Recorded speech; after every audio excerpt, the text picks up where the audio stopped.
Assalamualaikum warahmatullahi wabarakatuh.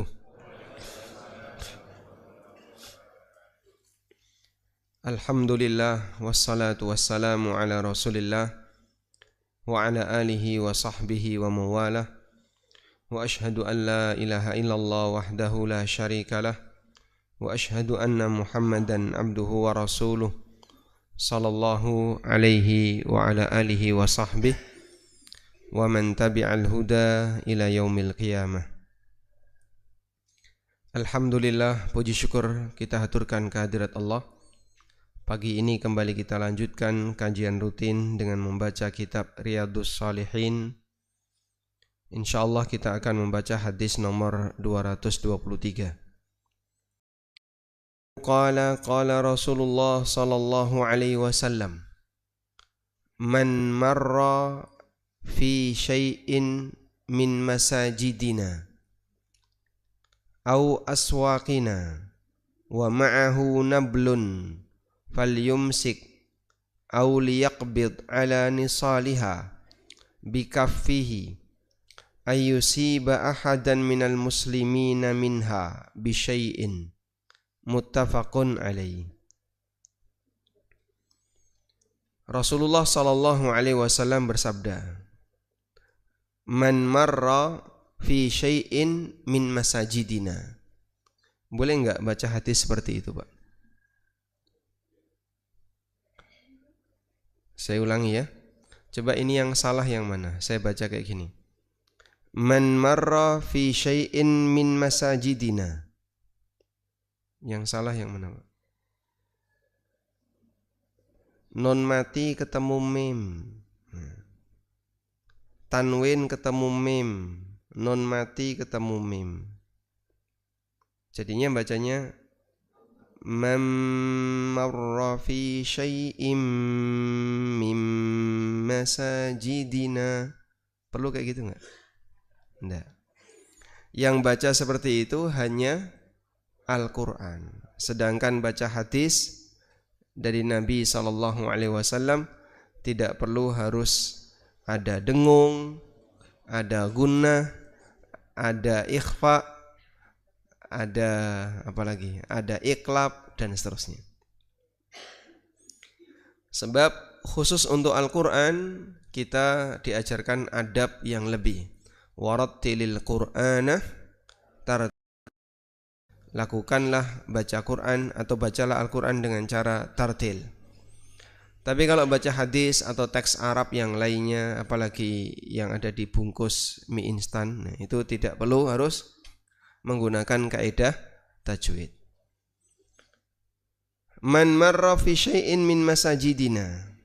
Siapa yang melewati masjid kami, au aswaqina, atau pasar kami. Kami di sini maksudnya kaum muslimin. Masjid kami adalah masjid kaum muslimin. Siapa yang ke masjid atau datang ke pasar kaum muslimin, wa ma'ahu nablun, dan dia membawa anak panah, falyumsik, maka simpan, tahan, au liyaqbid ala nisaliha, atau dia pegangi ujung anak panahnya yang ada mata anak panah, bikafihi, dengan telapak tangannya, ayyusiba ahadan minal muslimina minha bisyai'in, agar tidak mengenai siapapun di antara kaum muslimin. Hadis sahih riwayat Bukhari Muslim. Seperti ini adab yang diajarkan Nabi SAW. Kalau orang itu terpaksa ketika keluar rumah harus membawa senjata, maka amankan senjatanya agar tidak mengenai orang lain. Di zaman sekarang keluar rumah dalam posisi aman, sehingga tidak harus bawa senjata kayak dulu ya. Kalau dulu keluar rumah harus bawa senjata, keluar rumah harus membawa belati, atau bawa parang, atau bawa celurit sesuai dengan senjata khas di masing-masing daerah. Karena dulu suasana di luar rumah tidak seaman seperti sekarang. Maka sekarang keluar rumah tidak perlu bawa senjata, yang penting bawa ATM.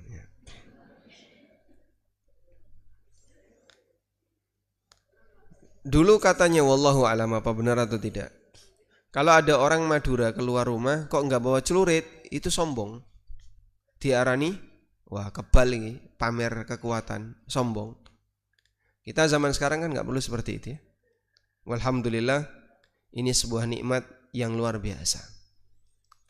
Kita keluar tidak perlu bawa tembak. Mungkin di negara yang lain ketika keluar dia bawa tembak. Di Yaman itu senjata bebas, sehingga orang keluar ya bawa tembak. Bagi yang punya tembak, bagi yang bawa senjata dia membawa senjata. Selanjutnya, kita diajarkan kalaupun bawa senjata amankan. Alhamdulillah, aparat ketika mereka berangkat untuk tugas dan dia melewati masyarakat bawa senjata, maka adabnya senjata itu harus diarahkan kemana? Ke bawah. Sehingga tidak boleh ke depan, harus ke bawah. Dalam posisi kunci hidup. Sehingga walaupun ditarik pelatuknya tidak akan mengeluarkan peluru. Itu tujuannya adalah dalam rangka untuk mengamankan pengaruh buruk senjata bagi kaum muslimin. Nah, kebayang nggak sekarang kalau seperti ini dilarang, bagaimana dengan orang yang sengaja datang di tempat keramaian menyalakan petasan? Nah, dosa besar atau dosa kecil? Pokoknya nggak boleh ya. Masya Allah Pak, di jalan stadion ya Pak, kalau sudah Ramadan bar subuh mungkin orang nggak bisa lewat, terlalu banyak mercon. Saya pernah lewat di situ jam 7 itu, sampah kertas mercon itu ada di mana-mana, banyak sekali. Masya Allah, ini anaknya sopo. Tapi seperti itu sudah menjadi tradisi, jadi budaya, sehingga siapapun yang lewat di situ nanti kena imbasnya mercon. Ada juga di daerah yang lain perempatan itu sampah kertas mercon juga berserakan di mana-mana. Dan mereka habis nyalain mercon dan buang sampah sembarangan, tinggal sudah. Enggak ada tanggung jawab apapun, pokoknya yang penting seneng, bubar. Wallahu alam. Kira-kira enaknya diapain?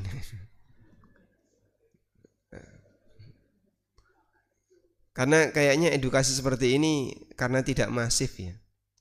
Jadi ya menjadi kebiasaan bertahun-tahun dan itu dibiarkan saja.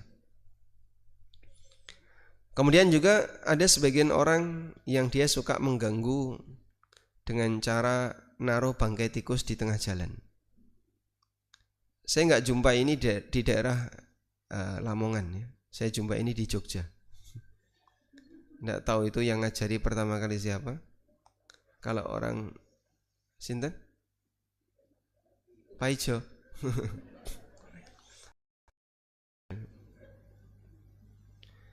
Baik, walhamdulillah. Intinya jangan sampai kita ganggu. Apa hukum memakai motor dengan suara kencang?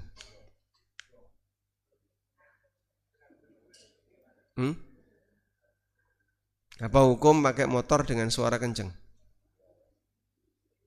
Sepakat haram ya? Haram, ganggu ya. Cuman kita nggak bisa ngambil tindakan. Mana ini ya? Ini jalan apa namanya? Jalan Bakungan ya. Jalan Kerajaan Bakungan itu kan aspalnya bagus, Masya Allah. Dan mereka rata-rata kalau nggak ngebut nggak mau. Maka ada orang yang pakai motor King atau motor yang suaranya kenceng, itu rata-rata pengen ngebut biar suaranya bisa didengar. Sampai tujuan nanti balik lagi ngebut lagi. Bukan karena uji coba, tapi memang dia sengaja biar suaranya didengar. Antri di lampu merah ya diblayer-blayer gitu. Dan manusia sampah seperti ini di Indonesia masih banyak sekali. Ya mohon maaf nih nyebutannya agak kasar ya. tapi jelas ganggunya itu serius. Nah, kita juga berharap semoga ada undang-undang yang tegas mengatur ini, karena ini lebih daripada tidak pakai seat belt. Dan mungkin mereka juga sangat berbahaya karena rata-rata mereka ngebutnya itu nggak beraturan. Saya pernah pas jalan di Jalan Bakungan Kerajan, ada yang di belakang, saya bawa mobil, dia di belakang ngebut motor brong. Ya sudah, kebut-kebutan kita. Pokoknya dia jangan sampai balap saya. Kayaknya emosi dia. Nah, dia mau balap tak geser, mau balap tak geser, mau balap kanan tak geser kanan, balap kiri tak geser kiri. Karena dia ganggu. Itu andaikan saya ngerem mobil mungkin dia jatuh. Tapi habis itu dia berusaha untuk membalap sebisa mungkin. Habis balap ya sudah, terus dia pelan di depan. Ya. Hah? Mau diapain itu? Nah, manusia menjengkelkan kayak gini enaknya susah gitu. Jadi diingetin juga nggak ada perubahan. Mau digalain nanti alasannya ini adalah hak masing-masing manusia, padahal dia sangat mengganggu. Terutama tetangga kami yang tinggal di pinggir jalan, dan mereka menyampaikan kita sangat terganggu dengan motor-motor seperti itu. Alhamdulillah seperti Masjid As-Salam ini agak di dalam, ya. Jadi kajian di sini tidak ada suara berisik, nyaman. Al-Marhamah kena imbasnya. Masjid Al-Hidayah Kerajan juga sama, kajian habis maghrib harus terputus karena ada suara kencang. Nah, apa hukum naik motor bawa rokok? Naik motor sambil ngerokok?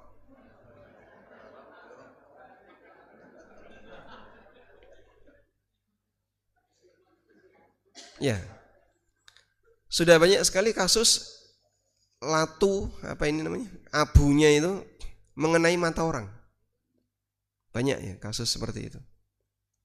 Dan yang bawa rokok tidak ada perasaan berdosa.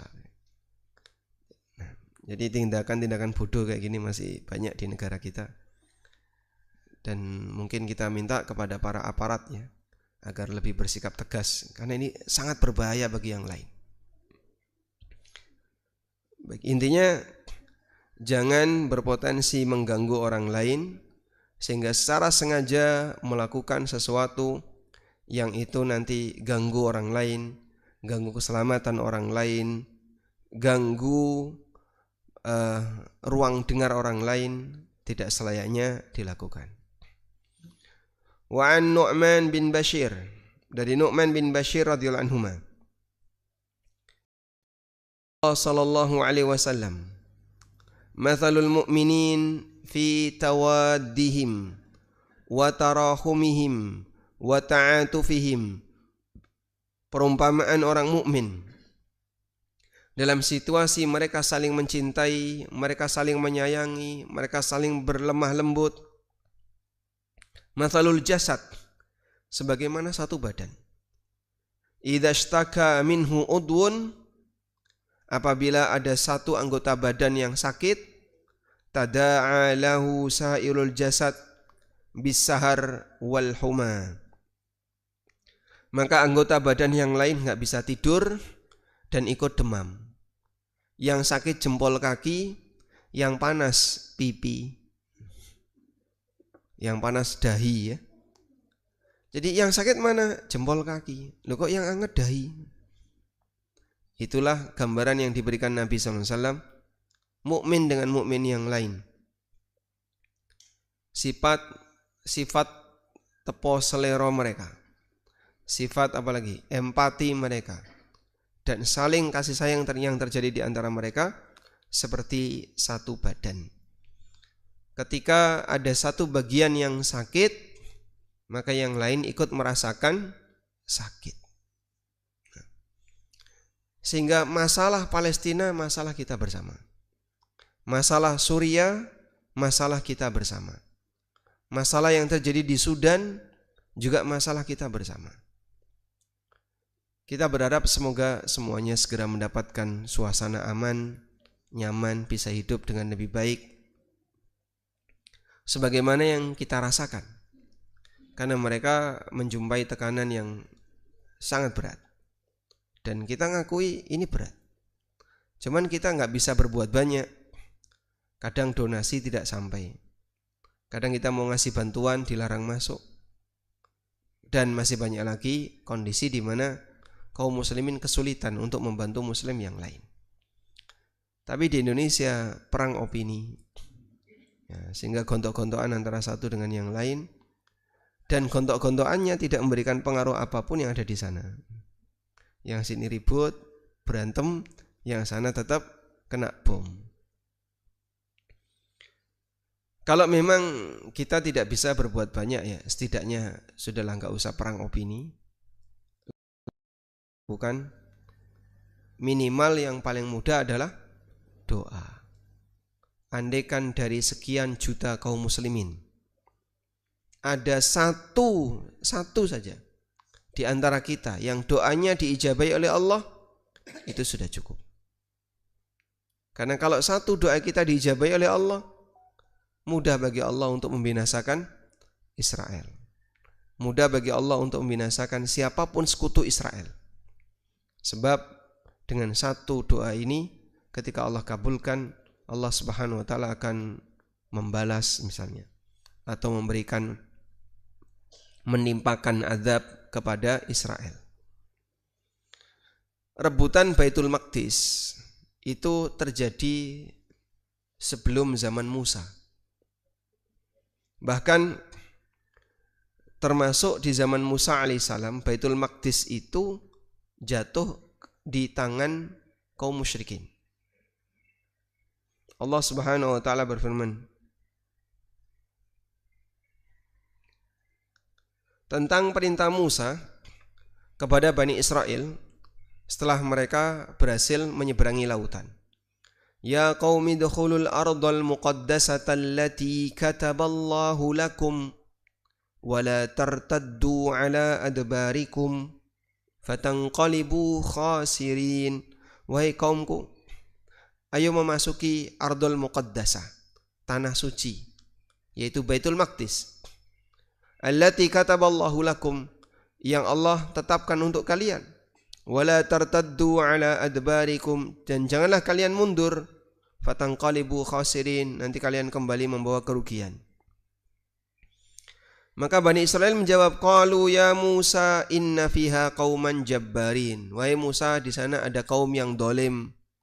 Wa inna lan nadkhulaha, kami enggak berani masuk ke sana hatta yakhruju minha, sampai kaum yang dolim itu keluar darinya. Fa yakhruju minha fa inna dakhilun, kalau mereka keluar nanti kami akan masuk. Qala rajulani minal ladzina yakhafuna an amallahu alaihim adkhulu alaihimul bab. Lalu berkata dua orang takut kepada Allah, Allah berikan nikmat kepada mereka. Udkhulu alaihimul bab, kalian serang dari pintu gerbang. Fa idza dakhaltumuhu fa innakum ghalibun. Kalau kalian berhasil menyerang, nanti kalian pasti akan menang. Nah, sampai di titik ini Bani Israil bilang apa? Qalu ya Musa inna lan nadkhulaha abadan ma damu fiha. Mereka mengatakan, wahai Musa, masukinya selamanya sepanjang mereka ada di sana. Fadhhab anta wa rabbuka, kamu saja pergi ke sana bersama Allah. Faqatila, lalu nanti kalian berperang berdua, kamu sama Allah, perang melawan orang dolim itu. Inna hahuna qaidun, kami tunggu di sini hasilnya. Kita agak ngopi dulu di sini, berangkat sama Allah, perang sendiri, nanti hasilnya kami tunggu di sini. Bukan ngeyel lagi nih Pak. Apa ini Pak? Ini kan penghinaan kepada Musa alaihissalam. Dijak jihad, pengecutnya tumbuh, muncul, kemudian dia banyak alasan, Malah menghina Musa, wis nek ono kowe dhewe wis sing mangkat. Berangkat sendiri sama Allah. Tak tunggu di sini hasilnya. Dan pelajaran yang bisa kita ambil di sini salah satunya adalah Baitul Maqdis ketika itu dikuasai oleh orang kafir. Makanya Musa alaihissalam ketika ingin meninggal di Baitul Maqdis nggak bisa, sehingga beliau minta kepada Allah Subhanahu Wa Taala agar meninggalnya Musa, wafatnya Musa itu didekatkan dengan Baitul Maqdis ramyata hajarin, sejauh lemparan batu. Coba kita lihat hadis berikut ini. Nah, Musa, Nabi SAW bercerita tentang Nabi Musa diwafatkan oleh Allah. Fasa'alallaha ayyudniyahu minal ardil muqaddasati ramyata hajarin. Musa minta kepada Allah Ta'ala agar ketika mati didekatkan ke Baitul Maqdis, ardil muqaddasah, tanah suci, ramyata hajarin, sejauh lemparan batu. Nah itu kalau menurut orang Jawa sak pelintengan. Nah, sak pelintengan itu berdasarkan hadis riwayat Bukhari Muslim. Kalaupun kita nggak bisa masuk ke Baitul Maqdis, ya kalaupun demikian aku dimatikan ya Allah di daerah dekat dengan Baitul Maqdis. Faqala Rasulullah sallallahu alaihi wasallam, lalu Rasulullah sallallahu alaihi wasallam bersabda, "Lau kuntu thammat la araitukum maudi'a qabrihi." Andaikan aku ada di sana, akan aku tunjukkan kepada kalian tempat kuburannya Musa. Ila janibit tur, kuburannya ada di samping bukit, tahtal kathib al-ahmar, di bawah gundukan tanah berwarna merah. Berarti kuburan Nabi Musa di mana? Di Palestina. Tapi belum sampai ke Baitul Maqdis, di luarnya. Namun anehnya di Yordan ada kuburan Musa. Ya. Jadi kami pernah lihat ada plakat tulisan Kubur Musa arah ke sini. Di Palestina ada, di sini ada. Yang benar yang mana? Mengklaim, ini juga mengklaim. Baik. Namun berdasarkan hadis ini, kuburan Musa itu di dekat Baitul Maqdis. Nabi Muhammad SAW beliau datang ke Baitul Maqdis hanya sekali seumur hidup beliau. Dan itu pun dalam peristiwa Isra Mi'raj, yang sifatnya perjalanan gaib, tidak bisa dijangkau akal manusia. Baitul Maqdis di zaman beliau dikuasai oleh orang kafir, ahli kitab, dan baru berhasil ditaklukkan di zaman Abu Bakar. Di zaman Umar masuk wilayah kaum muslimin, kemudian perjalanan panjang lagi pindah ke orang kafir, lalu ditaklukkan oleh Salahuddin Al-Ayyubi, kemudian sekarang pindah lagi ke orang kafir. Ya nanti seperti itu. Sampai di akhir perjalanannya Dajjal muncul di Bab Lut yang ada di Palestina. Sehingga orang-orang Yahudi, orang-orang kafir, mereka yang menjadi pengikut Dajjal, disampaikan oleh Rasulullah SAW, nanti Dajjal akan dibunuh oleh Nabi Isa alaihissalam di daerah Bab Lut yang ada di Palestina. Kita lanjutkan.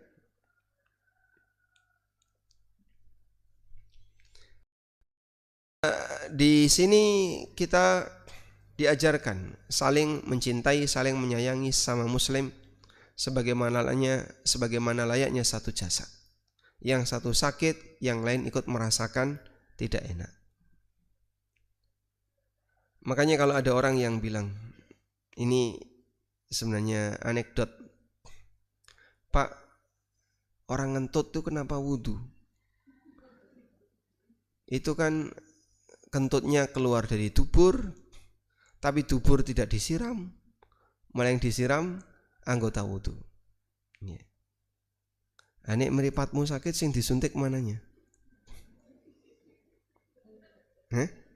Orang matanya sakit, terus dia diobati disuntik, yang disuntik mananya, Pak?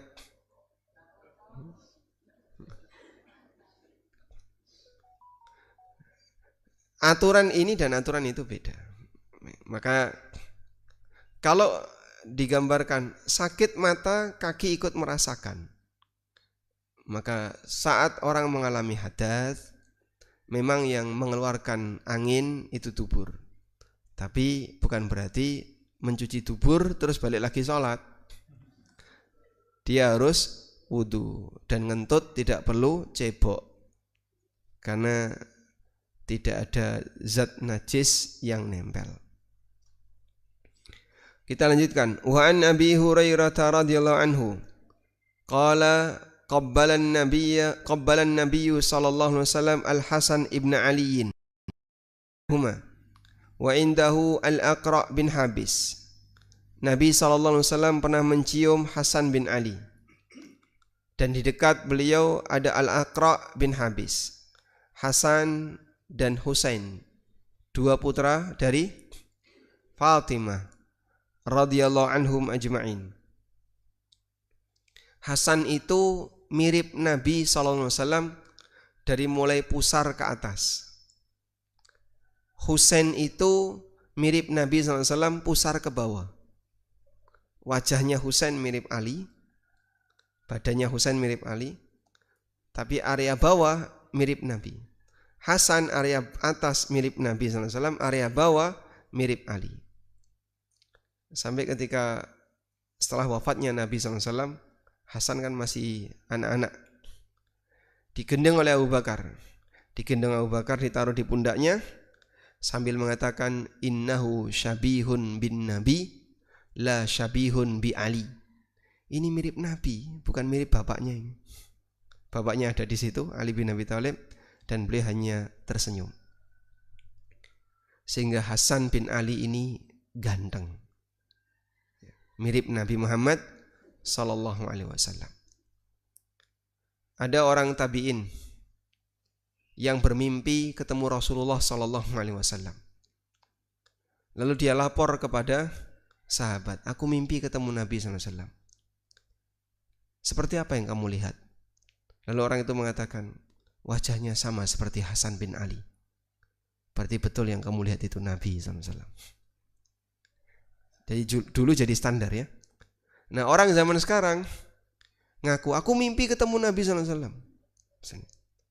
Yang kamu lihat, jenggotnya lebat, penuh dengan uban putih semua, rambutnya panjang putih semua. Beliau pakai jubah putih, bawa tas Hello Kitty. Nabi pak nih. Rasulullah Sallallahu Alaihi Wasallam uban di jenggotnya bisa dihitung jari. Ada yang nyebut cuma 15, ada yang nyebut cuma 10. Sehingga uban di jenggot beliau bisa dihitung jari. Hampir tidak ada uban. Maka kalau yang dilihat kok penuh dengan uban putih semua, rambutnya semua, itu bukan Nabi Sallallahu Alaihi Wasallam. Loh, tapi katanya setan tidak bisa menyerupai Nabi SAW. Betul. Tapi setan bisa datang dalam rupa yang lain lalu ngaku Nabi. Sehingga yang seperti ini bisa saja menipu orang. Di tahun 70-an itu ada peristiwa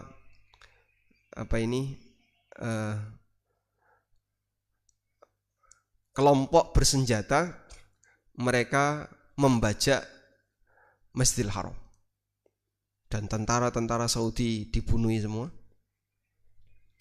Namanya Juhaiman Al-Utaibi. Juhaiman Al-Utaibi, dia sempat membajak Masjidil Haram selama beberapa hari. Korbannya banyak itu. Lalu salah satu di antara pengikutnya itu bermimpi. Dalam mimpinya dia bilang, aku ketemu Nabi SAW. Kemudian dia menyampaikan mimpi itu di depan para pengikut Juhaiman yang lain. Terus ditanya, terus apa yang kamu dapatkan dari beliau? Beliau berpesan kepadaku, ilal haq, ilal haq, ilal haq. Ilal haq, al-haq artinya kebenaran. Semuanya bahagia, gembira, sampai bertakbir Allahu Akbar, semuanya gembira. bertakbir. Nah, ada salah satu di antara orang yang mendengarkan takwil atau mendengarkan cerita mimpi ini, dia pintar takwil. Ditarik dia. Kamu betul mimpi ketemu Nabi sallallahu alaihi wasallam? Iya, betul. Enggak tanya cirinya. Terus yang kamu dapatkan, ya beliau berpesan ilal haq, ilal haq. Yang saya pahami takwilnya adalah ilal maut, ilal maut, ilal maut. Karena al-haq di sini maknanya al-maut. Sehingga ada ungkapan dalam bahasa Arab, inna fulan bihi haqqun. Fulan bihi haq maknanya adalah fulan bihil maut. Fulan sebentar lagi mati. Ilal haq itu maknanya ilal maut. Maka kita semuanya pasti akan mati ini. Sebentar lagi kita akan menuju kematian. Kalian akan ditangkap dan kalian akan dibunuh. Mati semua. Dan betul, takwilnya ini betul. Sehingga seluruh pengikut Juhaiman al-Utaibi kan dibantai, dibunuh. Jadi mereka teroris yang pernah membajak Masjidil Haram. Baik. Selanjutnya kembali kepada hadis ini. Nabi SAW mencium Hasan bin Ali dan beliau sangat senang dengan cucu-cucunya. Cintanya Rasulullah SAW kepada cucu beliau sampai satu ketika beliau khutbah Jumat di atas mimbar. Tiba-tiba muncul Hasan dan Husain memakai jubah. Ya, masih kecil-kecil pakai jubah, datang gandengan masuk masjid. Kakeknya melihat itu nggak kuat, turun dari mimbar. Terus gendong kedua cucu, dibawa ke depan, melanjutkan khutbah. Masya Allah. Sampai khutbahnya dibatalkan atau di break sejenak. Khutbah Jumat kok di break, Pak? Kira-kira gimana? Mungkin kalau di zaman kita ya aneh sekali. Lalu Nabi SAW mengatakan, inna min auladikum fitnatun lakum. Sesungguhnya di antara anak keturunan kalian adalah fitnah bagi kalian. Ketika beliau sedang berkhutbah, aku sedang berkhutbah dan melihat cucuku tiba-tiba masuk masjid lucu-lucu. Mbah Nera kuat, medun. Lalu gendong cucunya. Nah, saat Nabi SAW mencium Hasan bin Ali, wa indahul Aqra bin Habis. Di situ ada Al-Aqra bin Habis. Faqala Al-Aqra, lalu Aqra mengatakan, inna li asyratan minal walad. Aku punya 10 anak. Ma qabbaltu minhum ahada. Enggak ada satupun anakku yang tak cium. Dan ini gambaran rasa kasih sayangnya enggak ada. Orangnya itu kereng, tegas, apalagi galak, serius. Dia menyampaikan, aku punya 10 anak, enggak ada satupun yang pernah aku cium. Fanadhara ilaihi Rasulullah sallallahu alaihi wasallam. Lalu Rasulullah SAW melihat ke arah Al-Aqra bin Habis. Faqala, lalu kemudian beliau mengatakan, man la yarham, la yurham. Siapa yang tidak bisa menyayangi yang lain, dia tidak akan disayangi oleh Allah. Muttafaqun alaih, hadis riwayat Bukhari Muslim.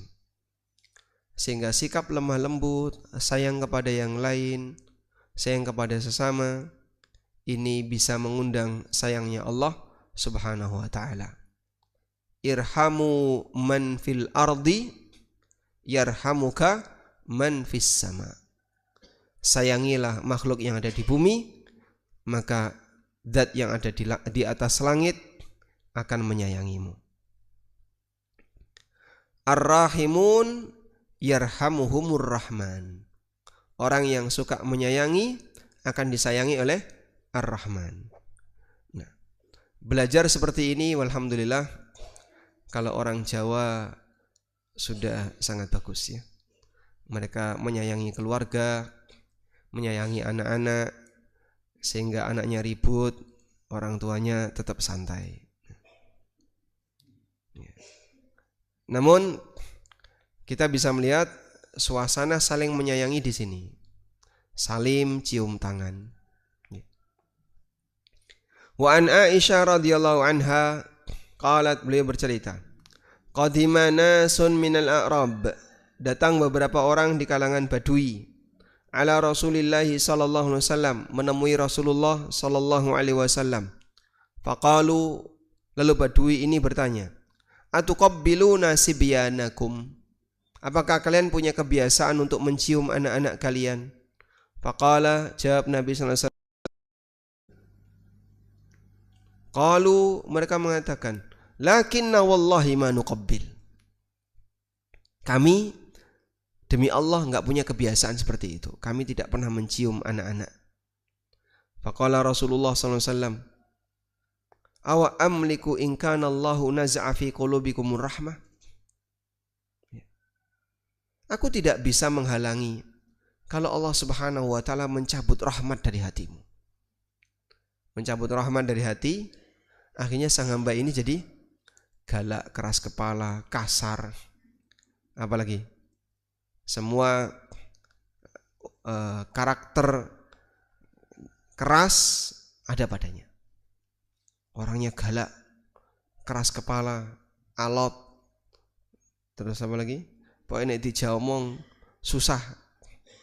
Itu manusia yang rahmatnya dicabut oleh Allah Subhanahu wa taala. Dan ada orang yang kadang seperti itu ya. Jadi wajahnya wajah kereng, merengut, senengane mau nyeneni. Nek dicerai, ora karo-karuan omongane. Terutama mohon maaf ya, kalau orang itu sudah mengalami post power syndrome, sudah mulai kehilangan pengaruh, pensiun sehingga di kantor sudah nggak dipakai, karena sudah sepuh, jago RT rano sing milih. Akhirnya yang jadi sasaran masjid. Pokoknya kudu ning ngarep. Nek aku ora dipilih dadi takmir, moh. Saya tanya ibu-ibu. Nyun sewu nggih ibu-ibu. Bapak setelah usia makin tua, makin galak atau makin lemah lembut? Makin galak. Nggih? Niku salah asuhan atau gimana? Habis dirawati yang pirang-pirang tahun kok. Jadi banyak testimoni ya dari ibu-ibu, dari anak-anak. Aneh bapak itu. Tambah tua tambah galak. Anaknya apa saiki seneni, anaknya apa saiki seneni. Bojone salah saiki seneni. Isinya cuma nyeneni tok. Padahal orangnya itu tangannya wis wiwilen. Tangan aja udah tremor gitu. Tapi galaknya nggak hilang-hilang. Nah itu kira-kira pengaruhnya kenapa itu? Nggih? Tensi tinggi, darah tinggi. Sehingga karena tekanan darahnya makin bertambah, maka dia jadi mudah emosi. Padahal bapak sebentar lagi mau pulang untuk selamanya. Maka jangan sampai di sisa usia malah nambahi dosa. Nambahi dosa kenapa? Ya senengane padu karo wong liya. Didik-didik nyeneni, didik-didik nyeneni. Ada juga karakter orang tua itu ya karena dia dulu mungkin punya pangkat dan jabatan. Akhirnya setiap kali nyeneni orang itu nyebut, aku ini kolonel, aku ini jenderal, aku ini apalagi, aku ini pimpinan ini. Kamu nggak tahu siapa aku? Saya itu pernah diseneni, orangnya mungkin usianya sudah 70-an. Ya tangannya itu sudah gemeteran gitu. Nah, pertama kali ketika dia nyeneni memperkenalkan diri. Aku ini kolonel. Waduh, saya nggak tanya bapak. Karena waktu itu saya parkir di depan rumahnya, sebab di depannya sudah penuh dengan mobil, saya parkir depan rumahnya, cuman nggak izin gitu. Nggak tanya dulu, orangnya keluar di rumah pak. Masya Allah, saya mau pergi kok sudah terlambat. Orangnya membuka pintu mobil. Terus dia nyeneni, wah, memperkenalkan diri dulu, setelah itu nyeneni. Sampai akhirnya anaknya keluar, bapak itu ngapain itu? Anaknya yang narik dia untuk masuk rumah. Ya wallahu alam, ternyata penyakit kehilangan kekuatan, kehilangan kehormatan, bukan kehormatan ya, kehilangan pangkat dan jabatan, pengakuan itu bisa berbahaya. Maka coba ada pendidikan lansia untuk materi belajar tawadhu. Ya. Belajar tawadhu di usia tua. Penting gini gue. Karena orang pengennya ning dhuwur terus. Ojo sampai didunke. Walaupun mungkin dia sudah kehilangan jabatan sama sekali, tapi dia pengen tetap dihormati, tetap diakui dan seterusnya. Rahmatnya kalau sudah dicabut oleh Allah, maka orang itu jadinya cuman bisa marah, emosi, tambah galak, dan ya enggak punya kasih sayang kepada yang lain. Wa an Jarir bin Abdullah radhiyallahu anhu, qala Rasulullah sallallahu alaihi wasallam. Apa gelarnya Jarir? Jarir bin Abdullah itu sebutannya Yusuf hadhil ummah. Yusufnya umat ini. Orangnya putih. Yusuf umat ini itu Jarir bin Abdullah. Sampai ada ungkapan yang disampaikan oleh Umar bin Khattab, lamasathul malaikah. Dia itu wajahnya diusap oleh malaikat. Dan ini pujian ya dari sisi fisik yang dimiliki oleh Jarir bin Abdullah. Nah. Qala Rasulullah sallallahu alaihi wasallam. Rasulullah sallallahu alaihi wasallam bersabda, Man la yarhamin nasa la yarhamhullah. Barang siapa yang tidak menyayangi masyarakat, maka Allah tidak akan menyayanginya. Muttafaqun alaih, hadis riwayat Bukhari Muslim. Al-jaza'u min jinsil amal, balasan sejenis dengan amal, sehingga siapa yang suka menyayangi yang lain, maka dia akan disayang oleh Allah Ta'ala. Belajar menyayangi yang lain, ini bagian dari sifat tawadhu. Sehingga kepada orang yang lebih rendah dibandingkan dia, mau akrab dengan orang-orang yang mungkin secara status sosial tidak punya wibawa, tidak punya jabatan, tidak punya status sosial. Tapi orang seperti ini dia mau untuk kumpul dengan mereka. Wa an Abi Hurairah radhiyallahu anhu anna Rasulullah sallallahu alaihi wasallam qala.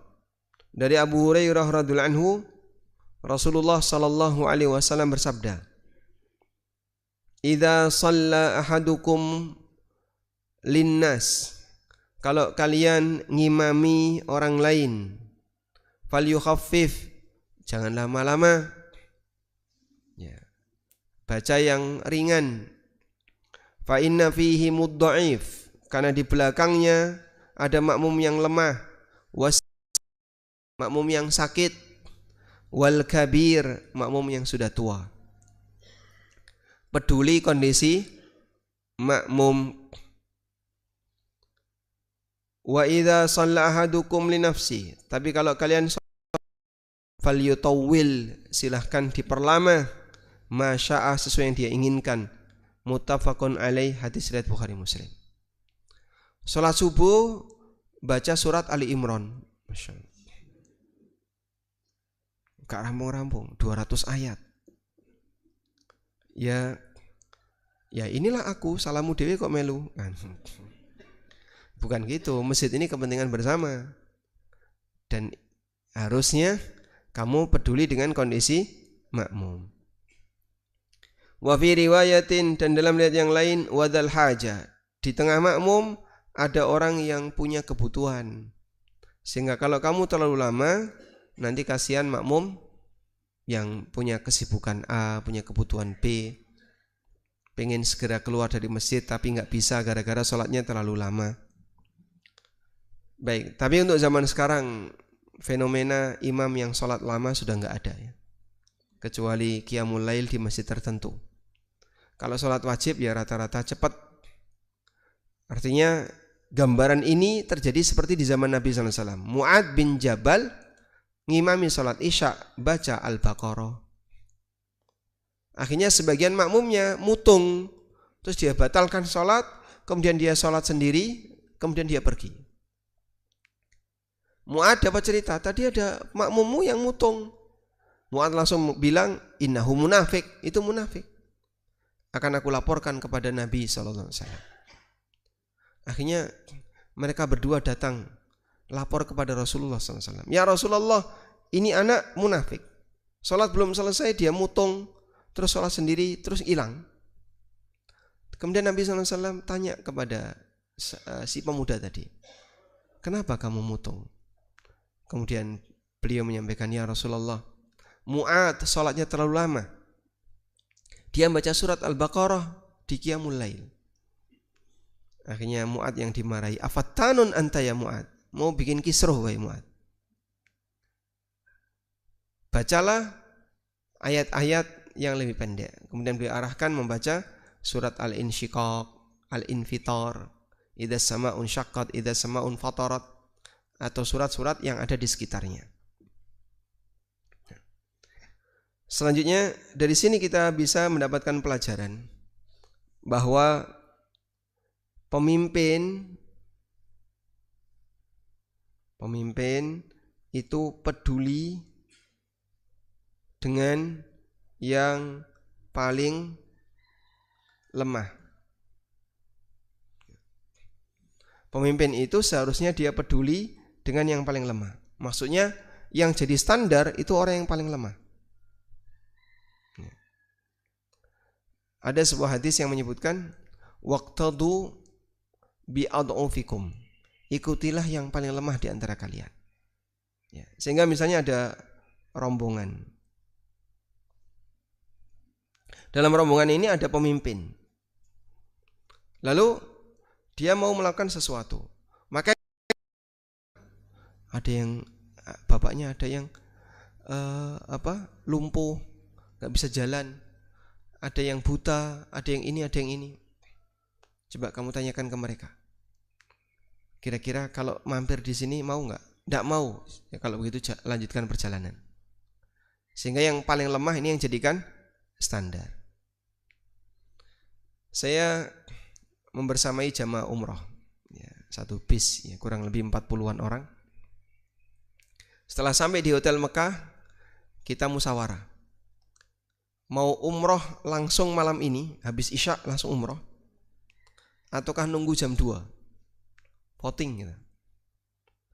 Ternyata banyak yang pengen segera umroh malam ini, setelah isya langsung berangkat. Nah, ada salah satu yang paling lemah di situ, pakai kursi roda.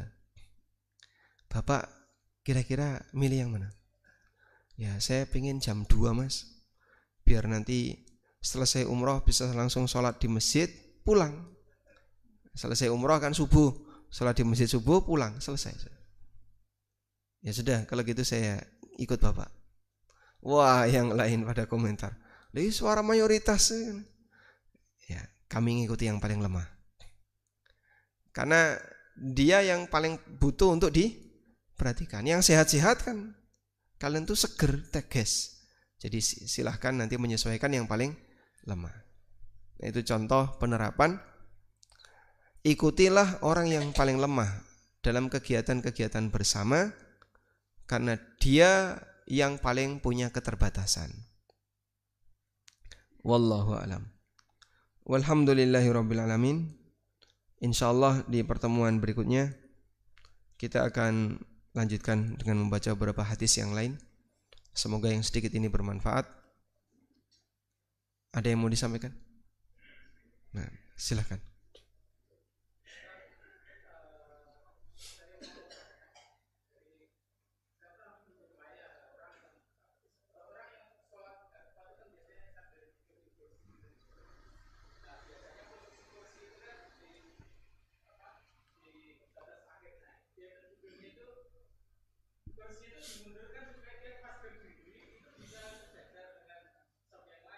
Ya.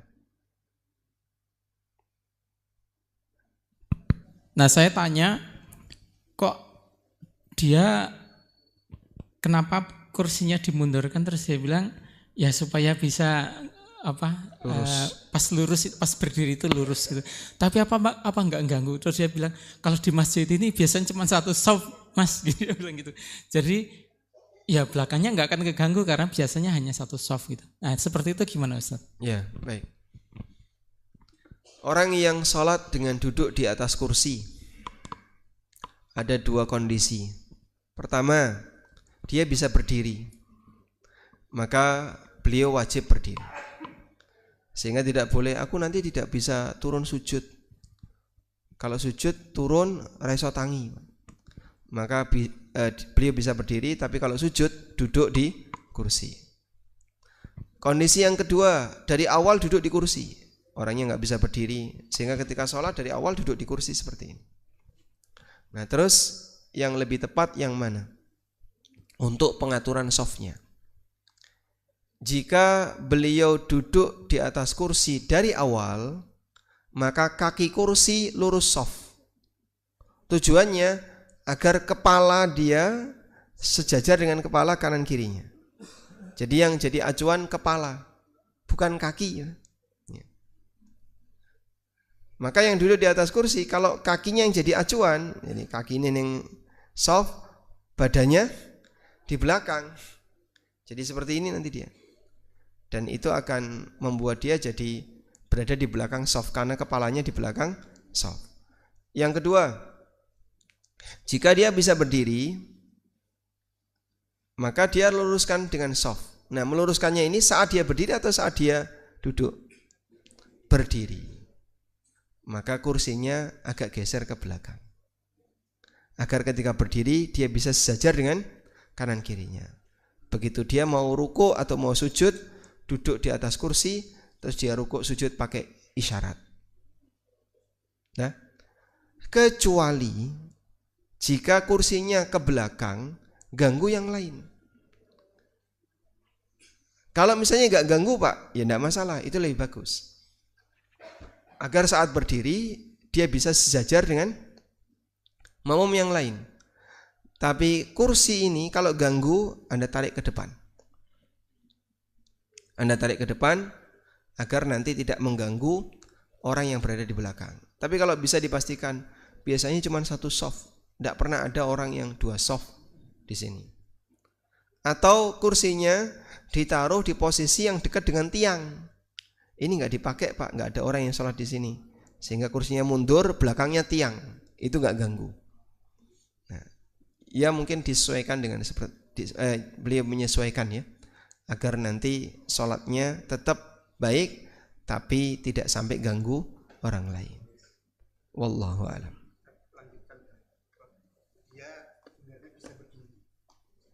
Dia bisa berdiri. Tetap duduk, tidak mau berdiri, pura-pura duduk. Pada saat sholat. Itu dia dari awal duduk dan dia sebenarnya jalan bisa, berdiri bisa. Tapi dari awal duduk, padahal dia bisa jalan, bisa berdiri. Pertanyaannya adalah sholat sunnah atau sholat wajib? Kalau sholat sunnah boleh. Sholat sunnah kita boleh duduk walaupun tanpa uzur. Kalau sholat wajib batal. Sebab berdiri ketika sholat wajib itu rukun sholat. Allah Subhanahu wa ta'ala berfirman, wa qumu lillahi qanitin. Dan berdirilah menghadap Allah qanitin, dengan tunduk kepadanya. Dan Nabi SAW mengatakan, sholli qa'iman fa illam tastati fa qa'idan fa illam tastati fa ala jambin. Kerjakan sholat sambil berdiri. Kalau tidak bisa sambil duduk, kalau nggak bisa sambil tiduran. Ya. Sehingga kalau sengaja milih sholat tidak sambil berdiri, padahal mampu berdiri, tidak boleh. Wallahu a'lam. Penjawab. Alhamdulillah, demikian yang bisa kita sampaikan. Semoga bermanfaat. Wassallallahu ala nabiyyina Muhammadin wa ala alihi wa sahbihi wasallam. Wa akhiru da'wana anil hamdulillahi rabbil alamin. Wassalamualaikum warahmatullahi wabarakatuh.